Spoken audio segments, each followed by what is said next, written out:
कि जैसे कोई समुदाय होता है,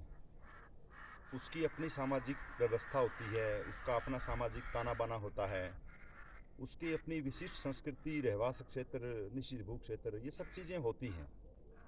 लेकिन जैसा कि राजनीति में होता है कि वोट तो सभी के लिए जा सकते हैं, लेकिन किसी समुदाय का विलय कर देने में और किसी समुदाय की मौलिक पहचान समाप्त कर देने में बहुत बड़ा अंतर है। धानक समुदाय के बारे में मैंने ये पाया कि इस समाज के जितने बड़े-बड़े बौद्धिक और जिन लोगों से मैं मिला हूँ, यहाँ तक कि वो अपने समुदाय की सही आबादी भी बता पाने में सक्षम नहीं पाए गए। कोई कहता है हमारी इतनी आबादी है, कोई कहता है हमारी इतनी आबादी है। और आबादी के होने से भी क्या फ़र्क पड़ता है? बहुत से समुदाय ऐसे हैं जिनकी आबादी इस समाज से भी कम है, लेकिन अगर उनका विजन अगर साफ है, स्पष्ट है, तो फिर उसके समाज के लोगों को उसका जो बेनिफिट है, लाभ है, वो भी सही मात्रा में मिल सकता है। अब देखिए, एक ही समुदाय, सब जानते हैं कि ये समुदाय एक है, लेकिन इस छोटे से समुदाय को 4 हिस्सों में बांट करके इस समुदाय को इतना नुकसान झेलना पड़ा है कि जिसका असेसमेंट किया जाए तो शायद संभव ही नहीं है। बोलने में कुछ कहा जाए, लिखने में कुछ लिखा जाता है। और सबसे बड़ी बात ये रही कि जो एक स्वार्थपूर्ण भाव रहा ना समाज को लेकर के, कि मुझे नहीं बोलना चाहिए, मैं इस राजनीति से हूँ, मैं उस पार्टी से हूँ। आप किसी भी समुदाय से हों, किसी भी दल से हों, समुदाय तो एक है ना। और अगर आपके क्रियाकलापों से, आपकी राजनीति से आपके समुदाय को लाभ ही नहीं मिला, उसके कमज़ोर वर्ग को फ़ायदा ही नहीं मिला, तो फिर ऐसी राजनीति का फ़ायदा क्या है? जितनी ज़्यादा राजनीतिक सक्रियता हमारे समाज के नेताओं ने दिखाई, किसी भी आदमी ने आज तक किसी विधानसभा में, किसी लोकसभा में हमारे समुदाय के व्यक्ति द्वारा ये प्रश्न उठाया गया हो कि हमारे समाज का सेंसस ऑफ इंडिया के द्वारा जनगणना मंत्रालय जो अनुसूचित विभाग देखता है, जनजाति विभाग देखता है, एक भी ऐसा प्रश्न नहीं मिलता कि इस समुदाय का जनजातीय या सामाजिक अध्ययन करवाया जाए। मेरी दृष्टि में केवल एक 1961 का जो सेंसस ऑफ इंडिया का जो सर्वे हुआ, उसमें धानक शो हरियाणा एंड पंजाब के नाम से एक सर्वे मिलता है, जिस सर्वे के अंदर मैं दावे के साथ कह सकता हूं कि 90% से ज़्यादा बातें केवल बंद कमरे में बैठकर देखे गए विश्व दर्शन का परिणाम है। इतनी भ्रामक जानकारियां विभिन्न सर्वे और विभिन्न रिपोर्ट्स में इस समाज को लेकर के मिली गई, और ये एक बड़ी विडंबना रही है कि इस समुदाय के साथ मिलते जुलते नाम वाले समुदायों के कारण कहीं कुछ लिखा गया, कहीं कुछ लिखा गया। यद्यपि ये समुदाय के जो परिदृश्य है उसमें शिक्षा और आर्थिक परिस्थितियों का बड़ा घनघोर इन्होंने सामना करना पड़ा है हमारे लोगों को, लेकिन जो समाज का शिक्षित वर्ग था उसने भी इस ओर ध्यान नहीं दिया। यदि 1961 के सर्वे को लिया जाए तो इतनी अपमानजनक बातें, इतनी आत्मग्लानि वाली बातें लिखी जानी और हमारे समुदाय के व्यक्ति द्वारा उनका प्रतिकार न करना और भी ज़्यादा पीड़ादायक है। लेकिन जो व्यक्ति लोकसभा में पहुंचे, विधानसभा में पहुंचे, कम से कम उन्हें तो ये सब चीज़ें देखनी चाहिए। इस समुदाय को लेकर के खास 2 बातें तो नोट में आती हैं। या तो व्यक्ति इतनी ऊंची बात करेगा कि वो आम आदमी के समझ में ना आए, और आम आदमी बेचारा शिक्षा और गरीबी से परेशान है, उसकी अपनी मजबूरियां हैं। जब भी समाज के बौद्धिकों से मेरी बातचीत हुई, अहंकार भाव इतना ज़्यादा होता है कि सुनने को कोई राजी नहीं होता। अगर किसी भी समुदाय, आज भारत इतना बड़ा देश है, हमारे विभिन्न समुदायों के लोग आपस में वाद संवाद परिचर्चाएँ होती हैं, साफ सुथरी बहस भी होती हैं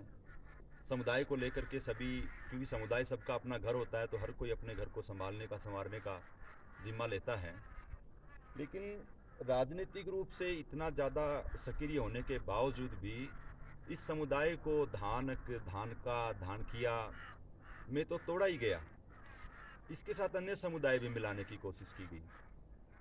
और आज तो ऐसा है कि इतना सोशल मीडिया के व्हाट्सएप से ज्ञान से भरा हुआ आदमी, उसके सामने अगर ये कहा जाए कि इस पे बात करते हैं तो वो तपाक से कहता है कि ये तो क्या जातिवादी बातों में रखा है, ये सब छोड़ो, लेकिन काम भी नहीं चलता। हमने, चूंकि हम भी पढ़े लिखे शिक्षित व्यक्ति हैं, हम भी इस चीज़ को जानते हैं कि जातिवाद में और अपने समुदाय के बारे में बात करने में अंतर है। किसी अन्य समुदाय के बारे में गलत बोलना, अपमानजनक टिप्पणी करना, किसी को ऊपर नीचे कहना, वो जातिवाद कहलाता है।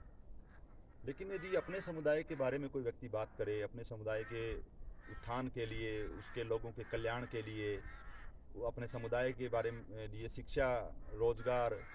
उसकी नारी शिक्षा, उसके स्वाभिमान के लिए बात करना चाहे, तो ये तो कहीं भी बुरी बात नहीं मानी जाएगी। तो जब इन समुदाय के व्यक्तियों से ये बात होती है तो देखा गया कि इतना निराशा भाव है कि सामान्य व्यक्ति सोचेगा छोड़ो इस चीज़ को। तो मेरा ये कहना था कि जब राजनीतिक रूप से आप इतने सक्रिय हुए, आपकी इतनी राजनीतिक पहुंच रही है, विधानसभाओं में, लोकसभाओं में इतने व्यक्ति स्तर पर हम पहुंचे हैं, हरियाणा की प्रथम विधानसभा में भी धानक विधायक का होना हमारे लिए गौरव की बात है, और प्रेजेंट की विधानसभा में भी हमारे समुदाय के विधायकों का होना भी हमारे लिए सम्मानजनक बात है। इस समुदाय के लोकसभा सांसद भी रहे, हरियाणा प्रांत से भी रहे हैं, पंजाब प्रांत से भी रहे हैं। लेकिन इस समुदाय के बारे में इसका जो सामाजिक अध्ययन करवाना, ये हमारे व्यक्ति की प्राथमिक जिम्मेवारी थी। क्योंकि जो चीज़ें हमारे समाज को परेशान कर रही थी, उनका निराकरण तो राजनीतिक माध्यम से हो सकता था,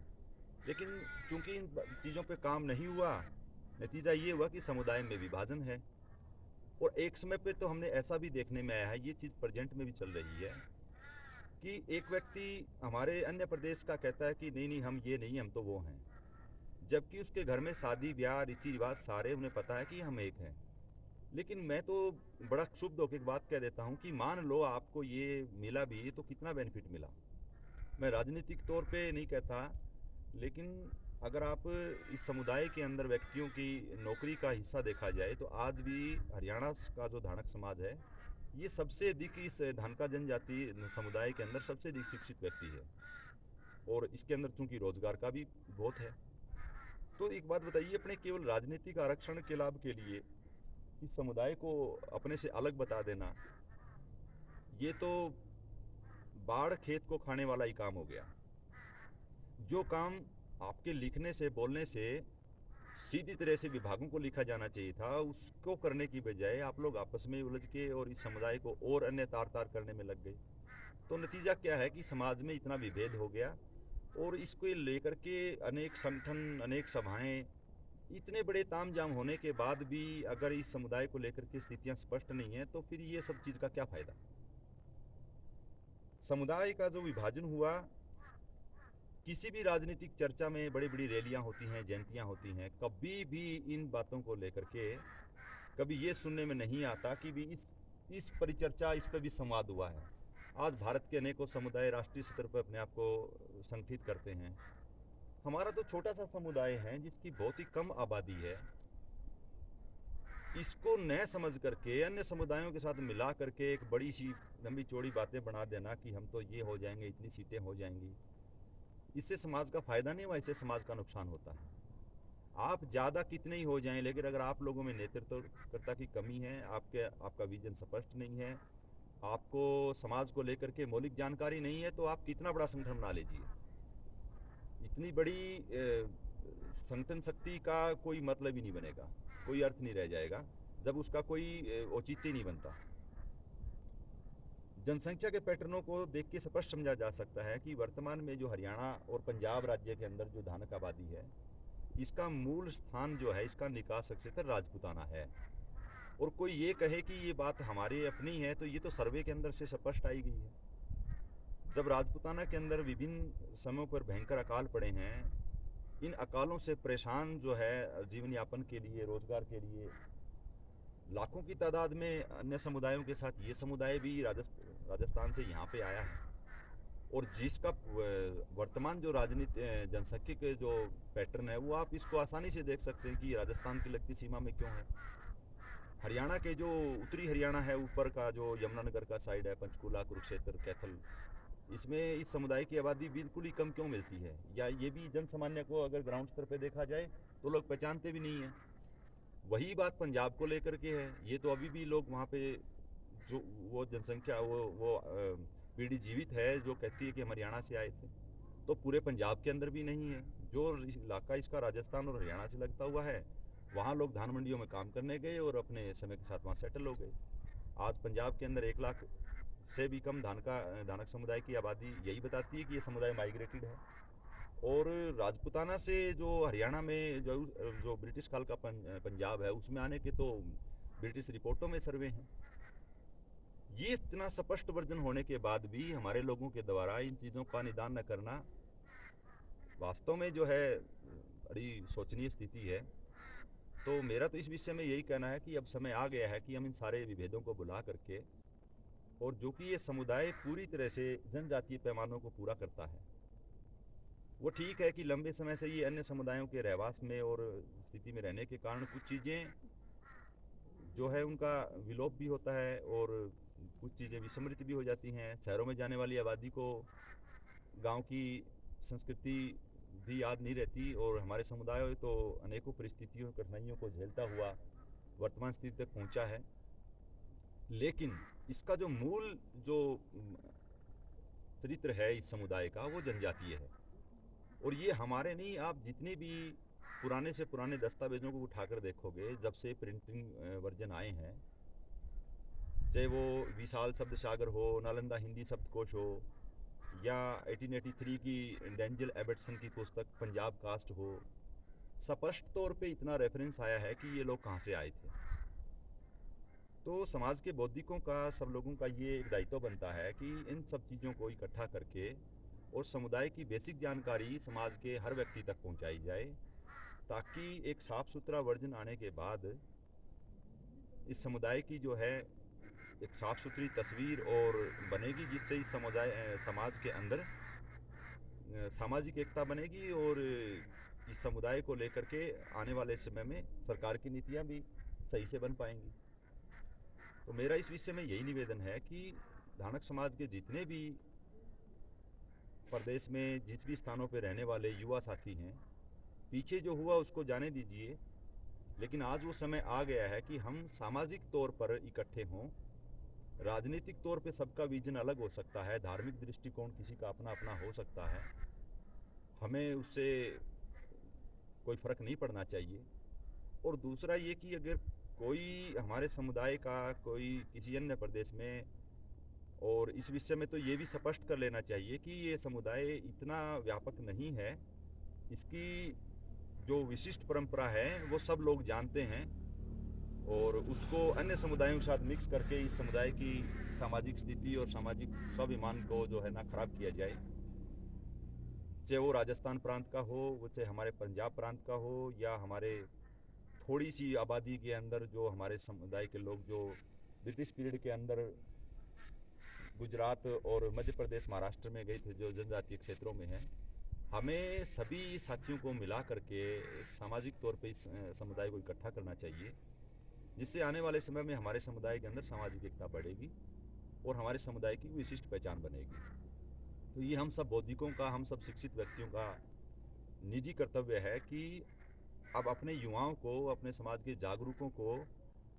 समाज के एक प्लेटफॉर्म पे इकट्ठा किया जाए और सामाजिक चेतना समाज के अंदर लाई जाए, इसका जनजातीय स्वरूप प्रकट किया जाए, और इसको लेकर के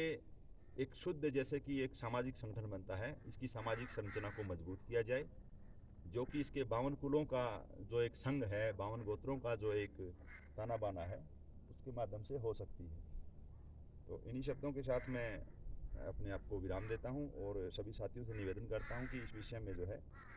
सोचें और विचार करें, और जो YouTube चैनल हैं उस पर जुड़ के